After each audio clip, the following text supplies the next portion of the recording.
Jordan chased Zara for about half a mile with a shadow of persistence and evil. Zara, unaware of the danger, continued on her way, without suspecting that evil was already approaching. Suddenly, he appeared out of the darkness like a ghost, grabbed her by the neck with one hand, and covered her mouth with the other so that the girl would not scream.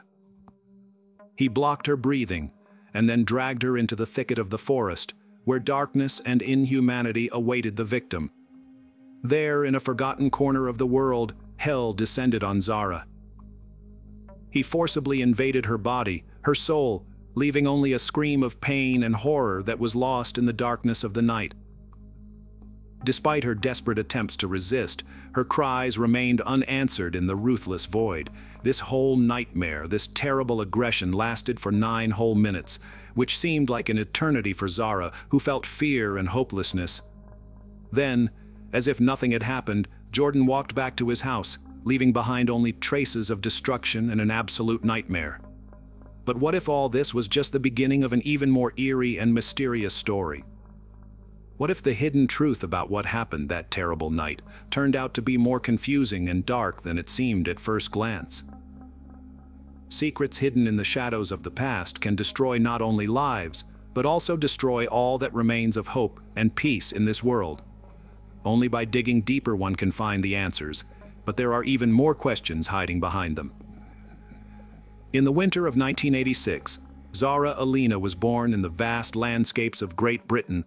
She was the first of 5 children of a single mother, a young woman who mysteriously moved her life from the Pakistani slums to this corner of the UK back in 1968. Zara embodied the hopes and dreams of her parents, and her birth was an important event. She was the first granddaughter of Radha Parvin, and it brought her a special status in her community. From early childhood, Zara was surrounded by relatives who raised her to a pedestal, showering her with tenderness and care. She grew up surrounded by numerous generations, studying at a unique school of life where the rules were written in blood and betrayal. Despite their lack of finances, Zara's parents invested everything in their daughter's education, believing that she would be able to find everything she needed for a successful life. Their dreams were strong, their hopes were stronger, but in this world of dark streets and hidden ambitions, Zara's life was in danger, hanging over her like a dark cloud. From early childhood, the fire of passion and hunger for life burned in Zara's heart. She dived into the world of tap dancing, where every movement, like a note in a symphony of passion, gave birth to beauty and harmony. Swimming was another passion of her soul, allowing her to escape from the gray everyday life and feel the wave of freedom. She always dressed exquisitely, as if creating a work of art from herself, embodying her dreams in every outfit. But that was just the beginning. When she skated for the first time, she felt new breath of freedom in her soul. Skating became not just a hobby for her, but a way of breathing, a way of expressing the deepest essence of her soul. Among those who knew Zara, no one was surprised to hear that she dreamed of becoming a lawyer. Her heart was full of desire to protect and help others, because she was that bright ray of hope in a world full of evil. Her friendly nature sparkled with joy which was contagious, like a fire in the dark. Her gaze and sparkling eyes promised miracles, and her black curly hair seemed to have been created to tempt fate. Her image was full of charm, like a magic potion mixing passion, kindness, and courage in an extraordinary cocktail of attractiveness. Already in her teens, she had the opportunity to travel around England and visit museums and galleries. She showed big interest in art and culture. These trips became an indicator of how independent she was. Later, trips to the rest of Europe followed. This was a clear confirmation that she inherited the desire for adventure from her relatives. It seems she was following in the footsteps of her Aunt Farah, who, unlike the rest of the family, chose Portugal over the UK. It was fascinating for a young woman to see the work of her aunt, who worked as a psychotherapist in women's organizations. Zara visited her several times. After graduating from high school, her aspirations began to be realized when she got in the University of Westminster. Since then, she worked hard to achieve her goals while taking care of her mother and grandmother at the same time. Her tiny figure was full of a passionate soul and unstoppable energy. Her sense of justice and equality was not limited to the walls of the lecture hall. On the contrary, the generous and caring Zara supported refugees fleeing violence and sought to give a voice to those who had less power. She also participated in volunteer work in community canteens to help the homeless. In general, she had a special habit of noticing the needs of others and always including them in her schedule. Zara was an easygoing girl. Her aunt Smira Naz lived nearby, and she often visited her several times a week. While preparing for the exams, she asked her aunt to help her to study, but they always ended up laughing. Zara left a trail of joy behind her everywhere she went, as those who knew her at that time claimed. In addition, she was hardworking, covered all her expenses, and helped her family. She worked at a local clothing store and knew everyone in the area, from teenagers to the elderly. She always greeted everyone with kindness and was willing to help if necessary. The young girl could talk for hours, but it did not affect her ability to listen carefully to others. Her generosity extended to all living creatures, and she especially loved cats. Sometimes she spent her own money to take stray cats to the vet, take care of them at home, or persuade neighbors to take them in. Her friend Sanji Naira described her as radiant, and believed that her main gift was the ability to share optimism. When Sanji was in a bad mood, he turned to her for help. In Zara's life there was a bright star whose name was engraved in the very depths of her heart, Carissa Peters. They were not just friends, but companions in the struggle for justice, for protection of women from violence and abuse.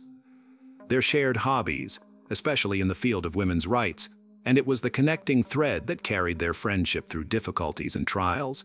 Zara and Carissa were so close that they seemed to share the same soul.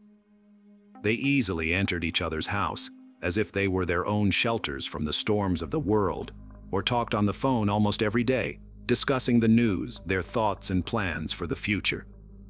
In 2002, after successfully passing the exams and completing her internship in law field, Zara had the opportunity to work in the Crown Prosecution Service.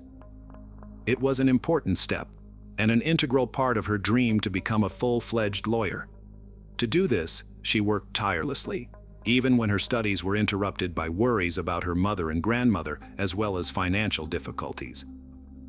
This step was important not only for her, but also for Carissa and for those who believed in her, who support her on this stormy journey to a bright future.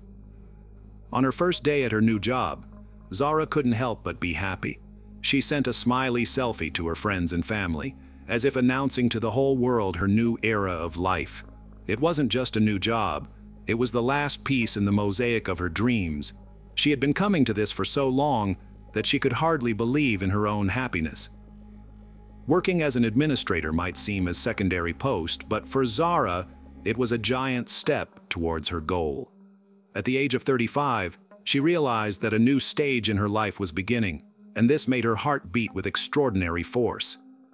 It wasn't just a working day, it was the beginning of a new era, an era when she felt fulfilled and happy. The new job strengthened her confidence in the fact that it was time to create her own family. She dreamed of her children, how they would be happy and protected, how they would live in a world filled with love and harmony. At that moment, Zara realized that every new day was a step towards her happiness, a step towards her dream of having her own family. With such an active life between work, volunteering, friends, and the attentive care of her mother and grandmother, with whom she lived in a separate room when necessary, Zara loved to walk. She liked to move freely. She didn't bother with small things. She could easily put a pair of shoes in her bag to change them for sneakers when needed. Zara believed that a woman should be able to move freely without any obstacles, and even more so that no one should have deprived them of this right. But near her house, there was a man whose existence completely took away this woman's right. His name was Jordan McSweeney. He was a few years younger than Zara, and it was unknown where he was from. One Saturday evening, when the sun had already set below the horizon, Zara was going to meet a friend. Even though she was not in the mood, she decided not to cancel the meeting. Zara's word was as strong as steel, and she always stuck to her promises, not allowing her mood to dictate her actions. Her devotion was as steady as a rock, and she was ready to walk through thick and thin for the sake of her friends. Before leaving, Zara picked up the phone to talk to Aunt Farah. But this time there was a certain anxiety in her voice that did not go unnoticed. Her aunt asked her to be careful, and Zara realized that even if she wasn't going to go far from home, the world around her seemed strange and unpredictable that evening. But she stubbornly told herself that she knew every dark corner of the city, and her name was known to everyone who had ever looked at her. But something about this evening made her heart beat faster, and Zara decided to be more careful. At the appointed time, she met her friend at a local bar called the Ilford Big Spoon, located on the West End of London. Ilford is a lively and diverse London area, an ideal place for dinner and gatherings, so the girls visited this place that Saturday evening. Then they went to another bar, and there Zara drank a couple glasses of water. At the same time, Jordan was having one drink after another at another nearby nightclub. An idea was forming in his mind, and he refused to resist it. He intended to find a woman to attack that evening. Surveillance cameras recorded how Jordan met women at the entrance to the club, hugged them without their consent, and tried to kiss them. He was particularly persistent with one of the employees, despite her obvious reluctance. He was kicked out of the club a little after 23 o'clock, and his inappropriate behavior remained recorded on cameras. When he came out, his actions were recorded by cameras as he walked along Romford Street towards the park. Seeing the woman walking, Jordan followed her and approached her closely. Although she tried to avoid him by entering the store, he was waiting for her outside. When the woman cautiously left, Jordan followed her again. Then he walked down the other side of the street, leaving her in sight. However, when the woman entered her house, Jordan had no choice but to continue on his way. According to the surveillance cameras data, at about 2 a.m. on Cranbrook Street, Jordan noticed a woman approaching him. Suddenly, he quickened his pace, approaching her. But on the video, you can see that two passing witnesses noticed Jordan's strange actions. Despite the man's suspicious behavior, the woman returned home safely, leaving Jordan surprised and annoyed. He returned to Cranbrook Street without success. At this time, Zara and her friend, deciding to return home, left the bar when it was 2 a.m. A friend took a taxi, preferring convenience, while Zara, given the short distance and good weather, decided to walk. They parted, and Zara headed down the residential street of Cranbrook, which is a 10-minute walk from her house. That's when Jordan noticed her. According to the Chief Inspector Dave Williams, Jordan had a clear intention. He was going to attack a woman that night, regardless of the location. Cranbrook Street remained busy even in the early morning hours. There was a constant flow of traffic. At the age of 13, Jordan had already been sentenced in Kent Juvenile Court for various offenses committed between 2006 and 2009. In August 2010, when he was 17 years old, he was found guilty of assaulting a girl, leaving her with a swollen eye, and he was given a 4-month detention and correction period. 11 years later, he attacked another woman, and he was again banned from approaching a woman, this time for 3 years. During this time, he had no right to contact her directly or indirectly. By 2010, Jordan had 28 convictions for 69 crimes, including theft, assaults on police and the public, criminal cases, theft of motor vehicles, traffic violations, committing crimes with bail, and shoplifting. On his page on a well-known social network, he bragged about having a huge collection of weapons, and in general, extolled a criminal lifestyle to the sky, posting different photos and quotes. He also posted fake pictures saying that the FBI was looking for him. On June 17, 2022, he was released on parole after being sentenced to prison for criminal damage, racially aggravated harassment, and illegal carrying of a bladed weapon. One of the conditions was meetings with a parole officer. Jordan settled into a van on St. Valentine Street, in a 130-acre park in the south of Gun Hill, the largest green space in London's Redbridge district.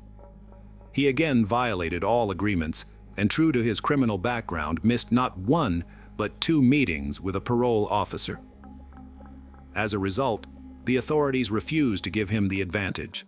The parole service began the procedure for returning him to prison on June 22, 2022, but they did not immediately inform the police, but only 2 days later.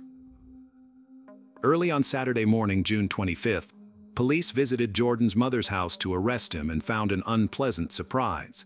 He was not there. Around 2:30 a.m. on June 26, 2022, the streets of Ilford witnessed a terrible crime. Zara was found on the sidewalk with signs of abuse on her body. Her belongings were scattered, as if the mess in her life was embodied in the streets. Her body was bruised, her clothes were torn, and her eyes showed struggle for survival. A woman passing by immediately realized that the situation was extremely serious. Without hesitation, she began to give Zara a closed chest massage and do CPR, trying to give her the last hope of survival. But the injuries inflicted on her body turned out to be too serious. Even with all the help of passers-by and emergency medical help, it was too late. Zara fought for her life, but the severe wounds and brutality of the crime were too strong. At 9:58 a.m. on Sunday, she passed away, leaving only the painful traces of a struggle behind.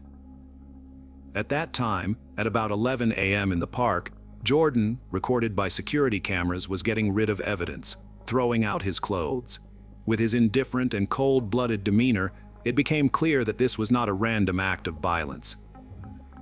The police responded quickly and knocked on Zara's grandmother's door, asking her to identify her granddaughter from the bar's video footage. When she confirmed that it was her, the police finally explained to her what had happened. Zara's uncle, Aleena, called the rest of the family, including Aunt Farah, to tell them what had happened. In Portugal, her aunt, crying, remembered the call on Saturday night. After she broke the news to her children, Farah immediately flew to London. The family was in shock, trembling with horror. It was difficult for all of them to eat, sleep, or talk. Although they hardly dared to mention Zara's death, they also could not think of anything else. Meanwhile, detectives immediately began investigating the area where Zara was found. One of the first steps was to collect video footage from surveillance cameras to track the attacker's movements. This, along with the bloody fingerprints left near the scene, allowed them to identify Jordan. They then tracked his location using a video surveillance system. After receiving images of the main suspect, Inspector Dave sent an officer to Gun Hill to check if anyone else recognized Jordan. The operation was successful, and almost immediately they found Jordan sleeping in his van. The authorities immediately arrested him. Confused and stunned, Jordan had no resistance during the arrest. Clothes and shoes stained with blood were found in his trailer, which Jordan was trying to get rid of. Despite many hours of interrogation, Jordan remained silent, refusing to reveal his name or give details of his life. At the same time, new video footage continued to appear, allowing police to reconstruct the chronology of events. The crime led parole officer Justin Russell to highlight a number of errors in the treatment of Jordan. It was noted that Jordan had been a criminal since the age of 16, both in and out of prison, which made him a high-risk criminal. He had been a high-risk criminal since the age of 16, but it turned out that he had not been treated appropriately. They should have taken more urgent measures to return him to prison after he missed scheduled supervision appointments upon release from detention. But they didn't do it. On Wednesday, June 29th, through a press release read by the police, Zara's family expressed how shocking the last few days have been. Logically, for them, it was an irreparable loss. Nevertheless, they stressed that the warmth and kindness shown by people were valuable to them and served as evidence of the strength of their beloved Zara's spirit. The family had a lot to do, and they needed to find strength. Aunt Farah communicated with the media and met with the police. Despite the shock and grief, her family, especially her aunt, taking into account her own experience in this field, knew that it was necessary to control the situation and protect Zara from accusations from certain media. On July 1st, 2022, a preliminary hearing was held in the Jordan case, and on September 30th of the same year, a date was set for a hearing to prepare testimony in the trial. However, on the day of the scheduled trial, Jordan did not show up due to a positive test for COVID-19, and the hearing had to be postponed. On Saturday, July 2nd, a memorial service was held in memory of Zara, organized by her family, which took place on the way to her home, symbolizing the last journey that never ended. At this service, many of those present were dressed in white, symbolizing a silent walk. The event was attended by a coalition of more than 120 organizations specializing in supporting women, expressing solidarity in the fight against violence. It was one of the many groups that worked with Zara Aleena's family. As they stated in the media, they demanded justice and taking responsibility. Additionally, they asked to focus on what they considered a priority and key issue, to resist violence from men and to stop the acts of violators. At a preliminary hearing before the investigation at the East London court in Walthamstow, crime scene investigator Nadia Persut said she believes there is reason that local police officers could and should have taken more action to find Jordan before his attack on Zara. Consequently, she expressed the opinion that juries should resolve this issue. In addition, this investigation should have included the actions of the staff of corrections facilities for probationers. According to Nadia, this process was supposed to last a month. On November 16, 2022, Jordan also did not appear at the hearing, despite being told that this was mandatory. Thus, the meeting was organized via video call. This time, he pleaded guilty. Prosecutor Oliver Glasgow then described him as extremely unfit candidate for bail. This opinion was also supported by Judge Chima Grove. As for the verdict, the judge postponed it until December 14th of the same year. Approaching this date, Jordan again refused to appear in court. But even this did not prevent Jordan from being sentenced to life in prison with a minimum sentence of 33 years in prison for the murder of Zara Aleena. The accused and his representatives filed an appeal, and the sentence was reduced to 33 years in prison. The judge stated that the fact that Zara was unconscious, did not feel anything, and did not suffer, reduced his sentence. Just 4 months later, it became known that Jordan had an intimate relationship with a woman who worked at the Belmar Correctional Service in South London, but was not a direct employee of the prison services. The Metropolitan Police later announced that a 32-year-old woman, whose identity was not disclosed, had been arrested and was under investigation on suspicion of misconduct in a public office. As for Zara Aleena's family, everyone remembers Zara with love and pride. They still miss her. For her part, Aunt Farah continues to speak out against violence against women and girls. In March 2023, she joined a march organized by various groups seeking to draw attention to the issue and raise awareness. The protesters marched through the commercial district of West London to Trafalgar Square. Among various slogans, they stated that the lack of action against male violence is equal to abuse by the state. The tragic loss of Zara Aleena has only added dark shades to this bloody picture of violence that consumes the hearts and minds of those who seek to change the world. The case of Shannon, Christian and Christopher Newsom. The tragic end of 2 college students. Have you ever heard the saying that hesitation is akin to death? In our story today, this takes on a literal meaning as the negligent delay by police officers cost the lives of 2 young people.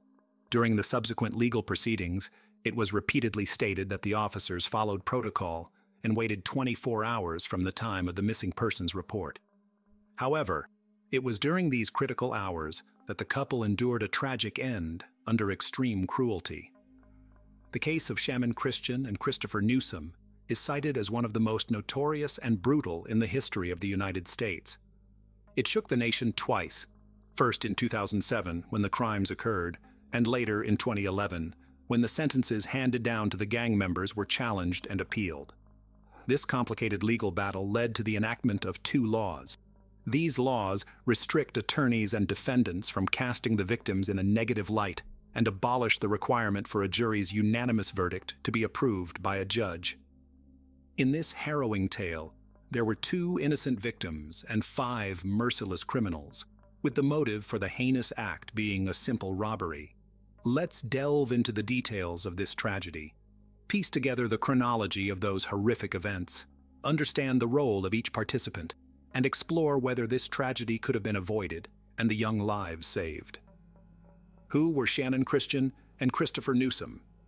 Hugh Christopher Newsom Jr., commonly known as Chris, was born on September 21, 1983, in Knoxville, Tennessee, to Mary and Hugh Newsom, in a loving, large family. As the youngest child, he was adored by his family. Chris was athletic in his youth, particularly excelling in baseball during his school years.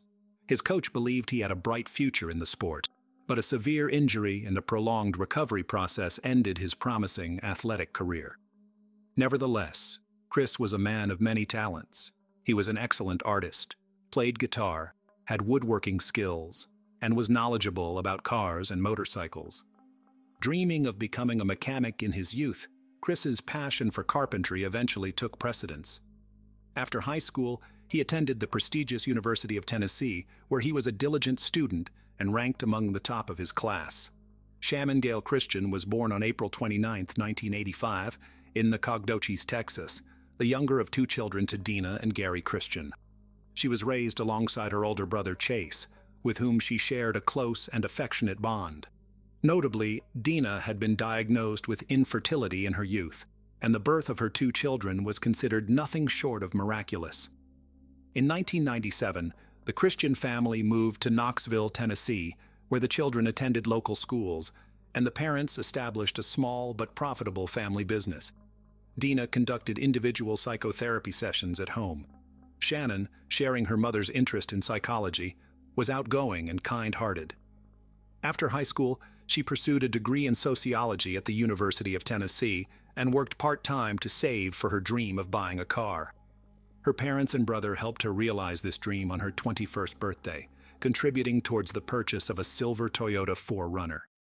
It was on the university campus in 2006 that Christopher and Shannon met through mutual friends.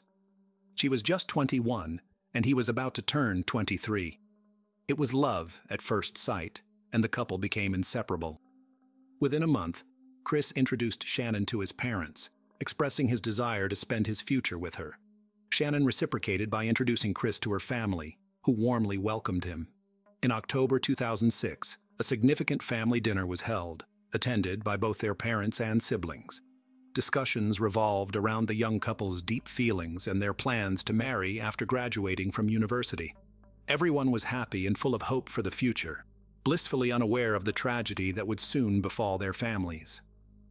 Vanished on the way to a party. On January 6, 2007, Shannon Christian and Christopher Newsom were invited to a birthday party of a mutual friend. That Saturday, Shannon visited a beauty salon to prepare for the celebration, parking her car in a nearby underground garage where they planned to meet. However, Chris was delayed, leading to a slight argument between them as they were running late for the event. Their friends became increasingly worried when Shannon and Chris did not show up at the party. Known for their responsibility, it was unlike them to miss an event without notifying anyone. Attempts to reach them on their phones were unsuccessful. In desperation, Shannon's best friend repeatedly called her mother late into the night to check if everything was all right, but received no answer. The next morning, Dina, Shannon's mother, realized that her daughter had not come home. Initially, she was not overly concerned, assuming Shannon might have stayed over at Chris's place after the party. Besides, Shannon had a work shift on Sunday, so it was plausible she went straight to work from Chris's place. However, Dina's concern grew when she noticed several missed calls from an unknown number around midnight. Returning the call, she heard Shannon's friend's voice, informing her that Shannon and Chris had not shown up at the birthday party and were unreachable. This instilled fear in Dina, sensing that something terrible might have happened to her daughter and her boyfriend. Neither Shannon nor Chris was answering their phones, and Chris's parents were equally surprised, believing he was staying at Shannon's place. Further anxiety arose when it was discovered Shannon had not shown up for work either. The worried parents immediately contacted the police, but the response was lackluster. The officers suggested the couple might have simply sought some alone time and lost track of it. They also followed the protocol that an adult is considered missing only after 24 hours without contact. But for Shannon and Chris, those 24 hours were critical.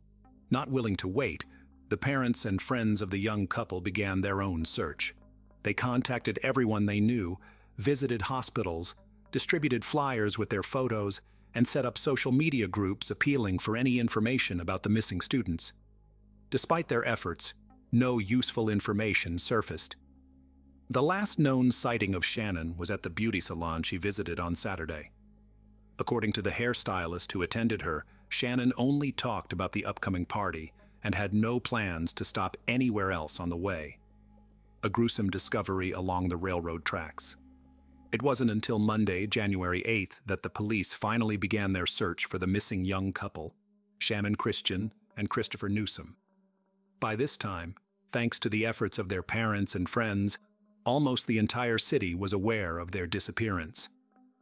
The day before, on Sunday, there were rumors about a horrifying discovery near the railroad tracks, but no concrete information was available. A railroad worker, inspecting the tracks in his assigned area, stumbled upon what appeared to be severely damaged human remains on the embankment alongside the tracks. The body was in a horrific state, with multiple injuries, and had been doused with a flammable liquid in an attempt to burn it. The police, responding to the scene, cordoned off the area and conducted a thorough examination. However, they were unable to find any significant clues or leads. After taking necessary photographs, the remains were sent to the morgue for an autopsy to determine the cause of death and to attempt identification, though it was clear that the extensive damage and effects of the fire would make this difficult. Forensic experts determined that the body belonged to a young man who had suffered a brutal death.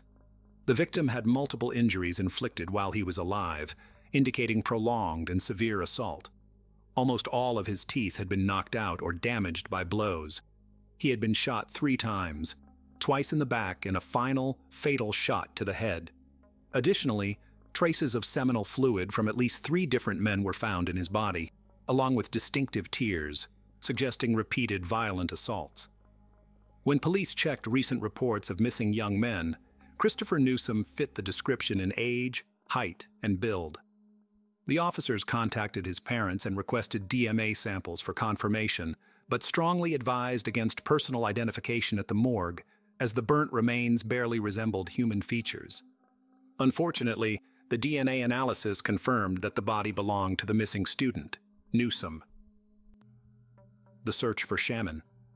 Despite the distressing news about Christopher, Shannon Christian's parents still clung to the hope that their daughter was alive, possibly being held somewhere.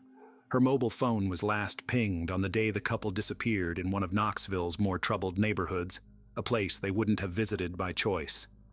This indicated that they were likely brought there against their will, and Shannon might still be held in the area. In a secluded alley of this neighborhood, Shannon's Toyota 4Runner was found abandoned. It was in a terrible state, so much so that Dina and Gary Christian hardly recognized their daughter's car. The SUV was dirty, scratched, with broken headlights and deflated tires. All of Shannon's personal belongings were missing from the car, which was littered with cigarette butts, and the seats were torn and stained. The driver's seat was pushed far back, suggesting that a large adult male had been the last one to drive it. A crumpled envelope with the address 2316 Chipman Street was found on the floor between the seats, likely dropped by the perpetrator. A local witness reported seeing 4 African-American males driving the SUV that Saturday evening, a vehicle that stood out in that area. Fingerprints on the envelope led the police to Lamarcus Davidson, previously convicted for serious offenses. His residence, located in an industrial area near a wasteland, lacked witnesses. When no one responded to the police's knock and offer to surrender, they forced entry, hoping to find Shannon alive inside. Inside the house, they found Shannon's purse, a stuffed toy from her car, as well as Christopher's headphones and baseball cap. A knife with blood traces, torn and blood-stained fragments of women's clothing, and Shannon's lifeless body were discovered in the house's trash chute system, hidden under dirty sheets. She was bound in the fetal position and wrapped in 5 trash bags. Experts later concluded that she likely passed away in the early hours of Monday, January 8th.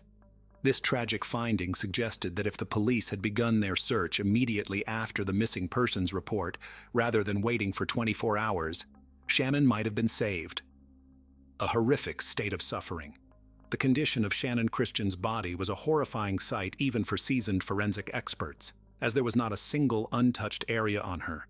Shannon was covered from head to toe with bruises, abrasions, cuts, and cigarette burns. The numerous tears and injuries to her genital area, as well as her oral cavity and throat, indicated that she had been subjected to multiple assaults by several men. Shannon sustained a serious head injury and internal bleeding in the abdominal area, likely resulting from being kicked. Furthermore, the merciless assailants inflicted several penetrating, though not fatal, stab wounds on her and extinguished dozens of cigarettes on her skin. In a brutal attempt to destroy DNA evidence on her body, the perpetrators doused her with household bleach, paying particular attention to bleeding wounds and her genital area. She was also forcibly made to ingest bleach. After these torturous acts, Shannon, still alive, was wrapped in 5 trash bags and then shoved into a household trash chute, covered with sheets and rags. She slowly suffocated and bled to death, helplessly trapped with no chance of escape or calling for help. 5 merciless perpetrators. Lamarcus Davidson, in whose house the mutilated body of Shannon Christian and personal belongings of the deceased Christopher Newsom were found, was immediately declared a fugitive. The police also tracked down another suspect, Eric Boyd, whose traces were found at the crime scene. Boyd was apprehended on January 11th without resistance and agreed to cooperate with the investigation, claiming he wouldn't go to prison for crimes he didn't commit. Boyd revealed that Davidson was hiding in a vacant house listed for sale and personally led the police to the location. Davidson, unprepared for this turn of events, was caught off guard and offered no resistance. Notably, at the time of his arrest, Davidson was wearing sneakers that had belonged to the deceased student. During interrogations, Davidson tried to minimize his role, portraying himself as a victim. He claimed that the couple had come to his house looking to buy banned substances, but were caught up in a conflict with his acquaintances. Davidson insisted that he left to avoid involvement, and the subsequent brutal acts occurred in his absence. Further interrogations revealed 3 more individuals involved in the case: Davidson's friend, George Thomas, his half-brother, Latalvis Cobbins, and an 18-year-old woman named Vanessa Lynn Coleman. Once all 5 suspects were in custody, they were placed in separate cells and interrogated individually. Each tried to deflect blame onto the others, inadvertently revealing details of the heinous crime. Their fragmented accounts helped piece together the event's chronology and each perpetrator's role in the brutal act. A timeline of tragic events. Lamarcus Davidson, who had been released from prison on parole just a few months before these events, was desperately in need of money. He was involved in the sale of banned substances and urgently required a vehicle to deliver these to his customers. Davidson decided to steal a car from an underground parking lot, known for its lack of surveillance cameras, and headed there with his accomplices. Tragically, at that moment, students Shannon and Christopher were in the parking lot, arguing over Chris's delay. The criminals, deciding to leave no witnesses, forced the couple into the trunk of a car at gunpoint. The pair was taken to Davidson's house, where they were brutally beaten and repeatedly assaulted. After midnight, a barefoot and undressed Christopher was again forced into the trunk and taken to the railroad tracks. He was ordered to walk on the stones before being shot twice in the back. His torment was ended with a final shot to the head. His body was then doused with a flammable liquid and set on fire, in hopes of destroying any evidence that could lead to the perpetrators. Having dealt with Newsom, the criminals returned to the house where Shannon remained bound. She endured horrific cruelty the next day, leaving her without a single uninjured area on her body. The sadists concluded their torture by dousing her with bleach and packing her, still alive, into plastic trash bags, where she slowly suffocated. The exact moment when young Vanessa Coleman joined the group was unclear. During interrogations, she claimed to be a hostage herself, participating in the torture out of fear for her life. However, Boyd indicated that Coleman was Davidson's girlfriend and willingly participated in the events, even taking some of Shannon's jewelry and mobile phone. Further, a personal diary found at Vanessa's home contained her descriptions of the horrors at her boyfriend's house, which she referred to as an exciting adventure. The initial trials and sentences. During the investigation, it was established that Lamarcus Davidson, born in 1981, was the leader of the criminal group and the primary instigator of the brutal acts against the innocent victims. Davidson tried to deflect blame and downplay his role in the atrocities, attempting to shift responsibility onto the deceased themselves. Davidson claimed that the couple came to his house to buy banned substances and later suggested engaging in rough intimacy with him and his friends, a situation he said spiraled out of control. Remarkably, the defendant's lawyers latched onto this version, attempting to tarnish the reputations of the deceased in court. The parents of the victims later expressed immense emotional anguish over these claims. Nevertheless, Davidson was found guilty on 40 counts, including assault, kidnapping, robbery, and particularly cruel and premeditated termination of life, among others. The jury unanimously decided that Davidson deserved the death penalty for his heinous acts.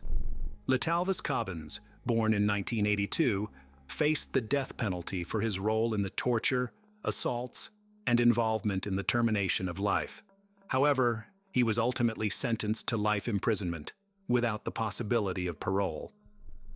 George Thomas, born in 1983, received a similar life sentence for his involvement in the same crimes, with no chance of release.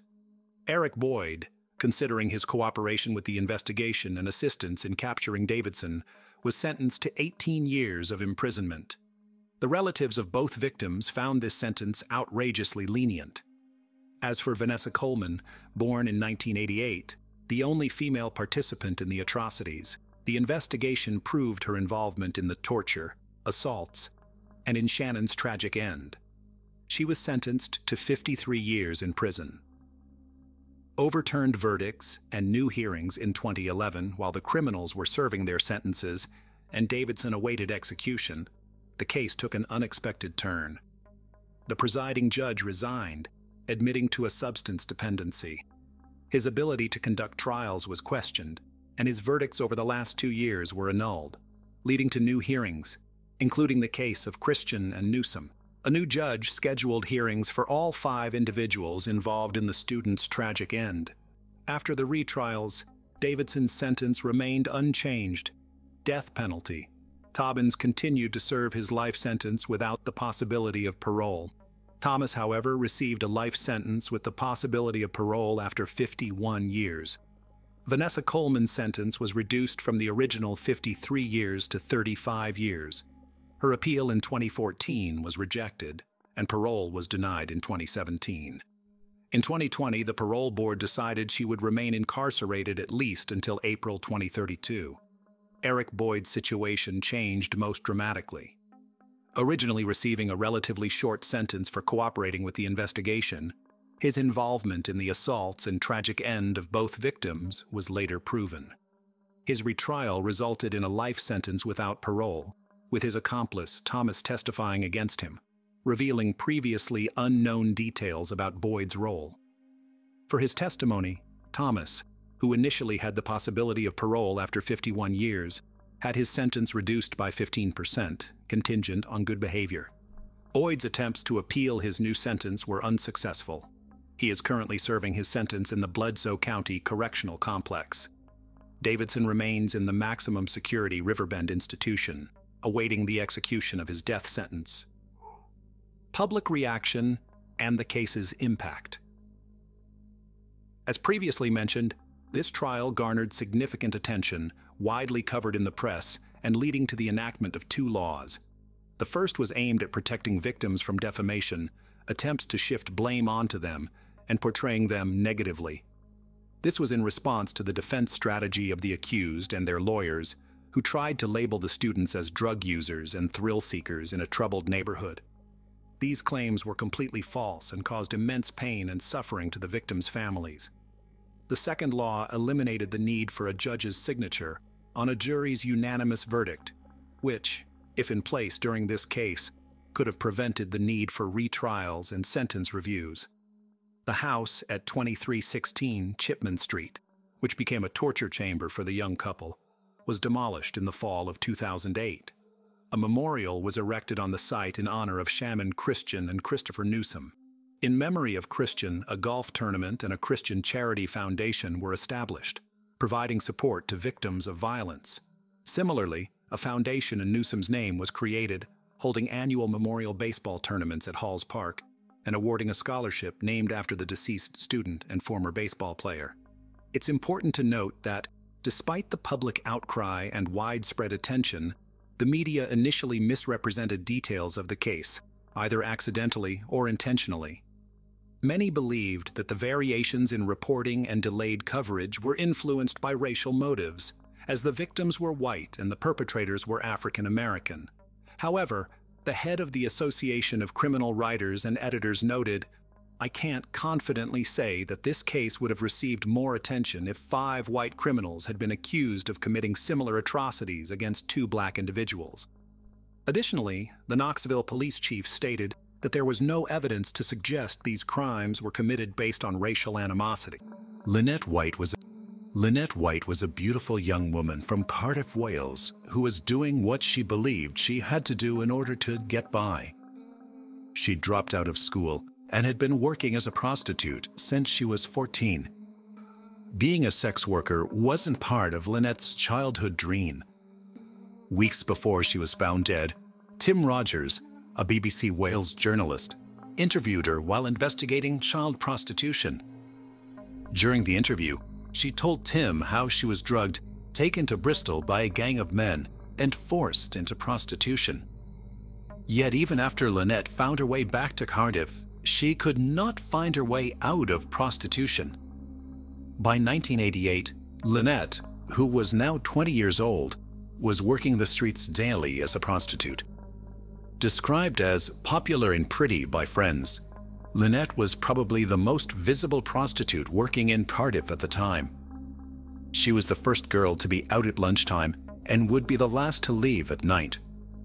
Working every day, rain or shine, even on Christmas, earning £100 per night. One would almost think White was working hard to have a better life. But that was not the case. It was all to pay for her boyfriend, Stephen Miller's cocaine addiction. Every night, Miller took £60 to £90 from Lynette, who was his only source of income. Lynette lived with Miller in a flat on Dorset Street in Cardiff. Each day, Miller would drive her to Riverside in Cardiff, where she worked, and meet her later in the evening at the North Star Club to collect her earnings. It continued like that every day until February 9, 1988 was the last day Miller saw Lynette. She had not made contact with Miller or her friends in the days leading up to her death, which was very odd behavior for her. She was also due to make an appearance as a witness for 2 prosecution trials when she disappeared. No one knows the reason why White stopped contacting others 5 days prior to her death. The police thought she was deliberately hiding to avoid giving evidence and began to actively search for her. Earlier that same month, Leanne Vilday, Lynette's friend, had loaned Lynette her keys to a flat for the purpose of taking clients there for sex. On February 14, 1988, in the evening, Leanne, who probably wanted to use the flat, went there but found it locked, which was quite unusual. Lynette was nowhere to be found. Leanne became very worried about Lynette. She drove to Butte Town Police Station to report her friend's disappearance. She returned to a James Street flat with 3 policemen who were expecting to serve an arrest warrant on Lynette and take her in. The policemen forced entry into the apartment and found Lynette lying there, in a pool of her own blood. A missing witness found dead with massive injuries. Who murdered Lynette White?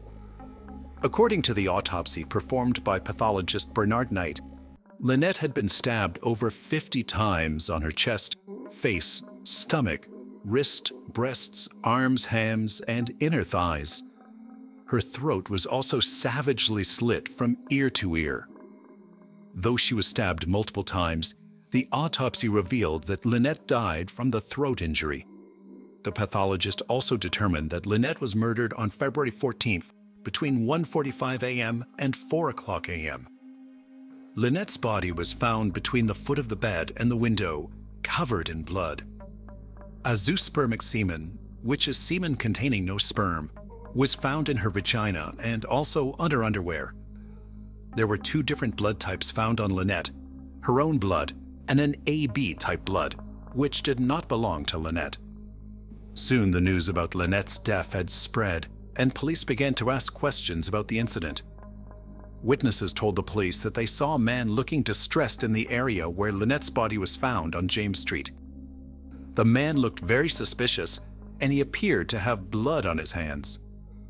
The suspicious man, described as a white male, approximately 5'8" to 5'10", and in his mid-30s, became the primary focus of the investigation.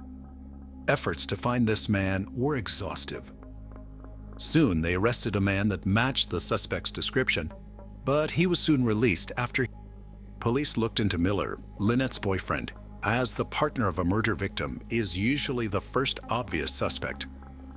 Miller was questioned but later released because his blood type didn't match the one found on Lynette. Because Lynette was supposed to appear as a witness against a man named Francine Cordell in court, Francine and his mother were investigated, but soon the 2 were eliminated as suspects because their blood also did not match the AB blood type found on Lynette. Very little is known about the case against Cordell or the other case that Lynette was set to give evidence in. Another suspect that piqued the investigators' interest was a man who was on a list of 12 persons of interest in the area due to their past criminal activity. He was a sex offender and a pedophile who lived close to James Street. His identity was concealed, and he was called Mr. X. When Mr. X was interviewed, he admitted to paying Lynette for sex in the past and was unable to account for his whereabouts at the time of the murder. Mr. X had blood type AB, which prompted the police to run a DNA test on him. When the results came back, it eliminated Mr. X from the investigation. Now, all that the police were left with were statements gathered from their door-to-door inquiry. Gromick, who lived in the flat right above where Lynette was murdered, together with his friend Atkins, gave statements implicating each other in their accounts. But as the statements contained 4 completely different accounts, the investigators didn't take it seriously. Ronnie Williams, a police informant, also gave an account implicating his common-law brother-in-law, Yusuf Abdullahi. He initially claimed Abdullahi knew the killer and later implicated him directly, saying Abdullahi was the killer. It was known to the police that the 2 detested each other, so again, investigators dismissed the account. Leanne Vilday, who reported Lynette's disappearance on the day she died, was also suspected and questioned. The police visited her daily to question her. The pressure was becoming too much for her to handle, and one day, while she was drunk, she named Miller and Abdullahi as the killers. Violet Perriam, a secretary at the Cardiff Yacht Club, also gave a statement about the incident. 8 months into the investigation, she came forward claiming that on February 14th, while driving home from the club at about 1:30 a.m., she saw 4 excited black males outside the building where Lynette was killed. She then identified 2 of them as John Akhti and Rashid Omar. Perriam's statement would give the case a new direction. Angela Sala, who is mildly mentally retarded, also gave a statement that she saw Miller, John Rashid, Ronnie Acton, John's cousin, Tony Paris, and Tony Brace outside 7 James Street on the day Lynette was murdered. This was exactly what police needed, as her account corroborated Perriam's statement. Further implicating Abdullahi, John, Miller, and the rest were Gromick and Atkins, who gave new statements on the same day with Sala. They said they also saw a group of men, including Ronnie and Abdullahi. Sala then gave another statement in December 1988 that she heard a scream from Lynette's flat and rushed there with Vilday. Coincidentally, on the same day, Vilday also told the police that she went to the flat after she heard Lynette scream and met Miller, Abdullahi, Ronnie Akhti, Miller's brother, and an unnamed mixed-race man. Unfortunately for Sala, she had an AB blood type. Police insisted that her blood was found on Lynette's socks. She then gave a new statement that she was part of the killing together with Vilday and the other guys. Vilday also admitted that she was forced to cut Lynette's wrist to ensure her complicity and silence. Miller confessed to killing Lynette after 307 denials. He also implicated the other men maimed, which led to the arrest of all the men allegedly involved in the murder. On December 7, 1988, the police arrested Stephen and Tony Miller, Yusef Abdullahi, Ronnie Akhti, Rashid Omar, and Martin Tucker. On December 9, 1988, John Akhti and Tony Paris were also arrested. For close to a year, they were locked up until their trial began on October 5, 1989, at Swansea Crown Court. This trial became the longest murder trial in British legal history, lasting 197 days. After spending 2 years in custody, Ronnie and John Akhti were acquitted of the murder, while Tony Paris, Stephen Miller, and Yusef Abdullahi were found guilty. Each were sentenced to life imprisonment, and since then, they're known as the Cardiff Three. Even though no forensic evidence linked these men to the crime scene, they were held as the criminals. However, there were a lot of doubts and questions about the convictions. Consequently, the friends and families of the Cardiff Three began a campaign to overturn the convictions. The campaign received massive support and was followed by television documentaries in 1992. By December 1992, the Cardiff Three's appeal was heard. After the Court of Appeal had listened to Miller's interrogation, Lord Taylor said the police had bullied Miller during the interview. I'm not involved. I'm not involved. Oh, why is it 70 punching? I don't know. I'm even young, and I know. As I said, I don't know. I don't know what they put in it for. Therefore, the truthfulness of Miller's admission was irrelevant. The Cardiff Three were free at last. Their convictions were declared unsafe and unsatisfactory by Lord Taylor. But if the Cardiff Three didn't commit the crime, it means the real criminal was still roaming free. It brings us to yet the same question. Who murdered Lynette White? 8 years later, the case was reopened. This time, Professor Dave Barkley and Chief Superintendent Kevin O'Meal were assigned to the task. The case took the officers back to the crime scene. By then, it was already 12 years since the incident happened. While examining the old crime scene photographs, Professor Barkley's eyes caught something that no one else saw in all these years. It was a large drop of blood believed to have been thrown from a knife onto the wallpaper. When the crime was committed in 1988, police removed lots of wallpaper in the flat to be stored as evidence. Upon searching through the old wallpaper evidence, they discovered that the only missing piece of wallpaper was the one that contained the large drop of blood. The forensic scientist didn't give up, though. He continued to study the crime scene photos and realized the blood could have dropped on the skirting board beneath. Underneath several layers of paint, the team found the blood completely sealed in and dry. Traces of the blood were also found on a piece of cellophane wrapper from a cigarette pack. Since then, the detectives and scientists dubbed the suspect Cellophane Man. The forensics team, led by Angela Gallup, got to work. But shockingly, the DNA profile was not found in any of the 140 police databases. But when the police searched for similar profiles, it was narrowed to just hundreds in the Cardiff area. Using the approach of familial DNA searching, a partial match was eventually made with the profile of a 14-year-old boy. This boy was known to the police as he was once arrested for joyriding in Cardiff. But could he be the Cellophane Man? If you thought about his age, then your guess was right. He wasn't even born when the incident happened. At that time, the case was 15 years old. Notwithstanding, the police had to visit his house. When they got there, they were told that the boy's father was dead, but he had an uncle, Jeffrey Gafford. On February 26, 2003, detectives pulled up at Jeffrey's home, a semi-detached house in the village of Llanharan, 15 miles west of Cardiff, but no one was home. The following day, they checked at Jeffrey's place of work, an office block in Cardiff city centre where he worked as the security guard. When the police explained the reason for their visit, Jeffrey said, "Oh, I thought you got some guys for that." He was asked to provide a mouth swab and he complied. Immediately, police checked the swab. They had finally caught the cellophane man. Chief Superintendent Kevin O'Neill was determined to do things right this time. He put a surveillance team on Jeffrey while he made preparations for the interview.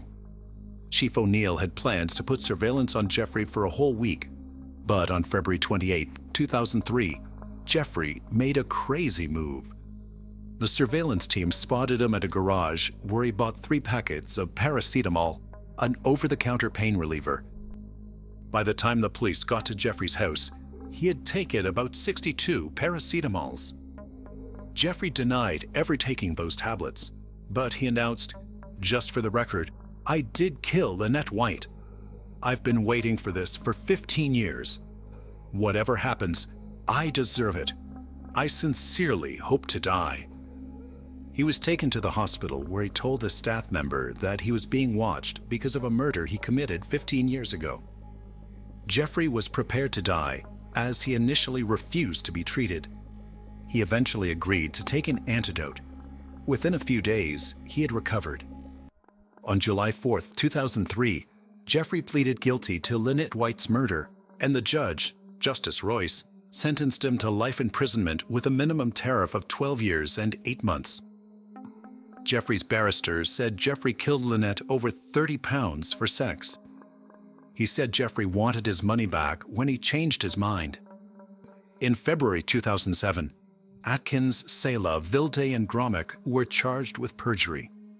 By December 2008, Selah, Vilde, and Gromick were found guilty and sentenced to 18 months of imprisonment each. Atkins was exempted because it was believed that he was believed threatened, abused, and manipulated to admit to false accounts suggested to him. In March 2009, it was announced that there was enough evidence to prosecute the police officers involved in the initial investigation with conspiracy to pervert the course of justice. In 2011, the trial collapsed due to missing evidence.